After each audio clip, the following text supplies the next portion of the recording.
আজকে তৈরি করব মাত্র ২ থেকে ৩টি উপকরণ দিয়ে প্রাণ ঠান্ডা করার মতো একটি রেসিপি। একদম সহজ উপায়ে দেখিয়ে দেব, যে কেউ দেখলেই বানিয়ে নিতে পারবেন। সেজন্য লাগবে সাবুদানা। আমি এখানে 1/2 কাপ পরিমাণে সাবুদানা নিয়েছি। এখন দিয়ে দেব পানি। তো আমি এটাকে ২ থেকে ৩ বার ধুয়ে নেব ভালোভাবে করে। ধুয়ে এখানে রেখে দেব এক সাইডে। এখন লাগবে পানি। তো এখানে আমি 3 কাপ পরিমাণে পানি দিয়ে দিব। এবার যখন বলক উঠে যাবে এই পর্যায়ে দিয়ে দিতে হবে সাবুদানাগুলা। সাবুদানা দেওয়া হয়ে গেলে এটাকে হালকা একটু নেড়েচেড়ে নিতে হবে। তো ২-১ বার বলক উঠে গেলে এখানে দিয়ে দিতে হবে একটু ফুড কালার। তবে চাইলে এটা কিন্তু বাদ দিতে পারেন। হাতের কাছে থাকলে দিবেন, তা না হলে এটা বাদ দিতে পারেন। এখন হচ্ছে এটাকে নেড়েচেড়ে সিদ্ধ করে নিতে হবে। যতক্ষণ না সাদা সাদা ভাবটা চলে যাবে ততক্ষণ সিদ্ধ করে নিতে হবে। এভাবে করে নেড়েচেড়ে আমি সিদ্ধ করে নেব ৩ থেকে ৪ মিনিট। এর ভিতরেই কিন্তু এটা সিদ্ধ হয়ে যাবে। তো সাদা সাদা ভাবটা কিন্তু আস্তে আস্তে চলে যাচ্ছে। তো এই পর্যায়ে এটা আমি নামিয়ে নেব। নামিয়ে ঠান্ডা পানি দিয়ে ধুয়ে তারপরে এটাকে পানি ঝরাতে রেখে দেব।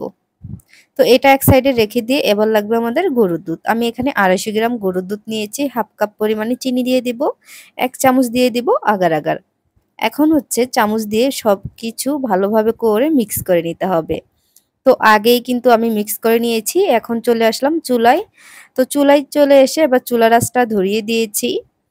আগার আগার আর চিনি মিক্স করে তারপরে কিন্তু আমি চুলায় চলে আসলাম।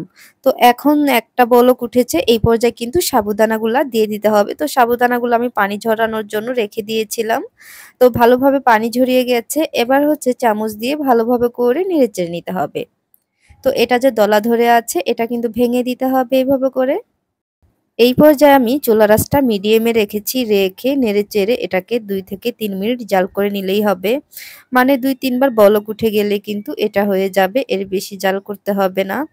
আর এইটা ভালোভাবে করে নাড়তেই হবে। তা না হলে কিন্তু কড়াইতে ধরে যেতে পারে। তো চুলার আঁচ মিডিয়ামে রেখে এভাবে করে নেড়েচেড়ে এটাকে রান্না করে নেব।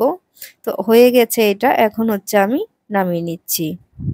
যে বাটিতে আমরা সেট করব সে বাটি নিয়েছি আমি। আপনারা যেকোনো বাটিতেই সেট করতে পারেন যার যেরকম পছন্দ। তারপর আমি ০.৫ ঘন্টার জন্য এটা রেখে দিয়েছিলাম। তো ০.৫ ঘন্টা পর এটা খুব সুন্দরভাবে সেট হয়ে গেছে। তো আমি ০.৫ ঘন্টা ফ্রিজে রেখেছিলাম। তো ফ্রিজেই কিন্তু এটা ঠান্ডা হয়ে গেছে, নরমাল ফ্রিজে। তো আমি একটা চামচ দিয়ে এভাবে করে একটু উঠিয়ে দিলাম যাতে সুন্দরভাবে এটা উঠে যায়। তো খুব সুন্দরভাবে কিন্তু উঠে গিয়েছে। দেখে খুবই সুন্দর লাগছে। আর অনেক গরম পড়েছে, মন প্রাণ ঠান্ডা করে দিবে। আর এরকম একটি ডেজার্ট হলে তো কোনো কথাই নেই। কোন জায়গা থেকে ভিডিওটি দেখছেন কমেন্ট করে জানাতে পারেন, যাতে করে আপনাদের ধন্যবাদ দিতে পারি।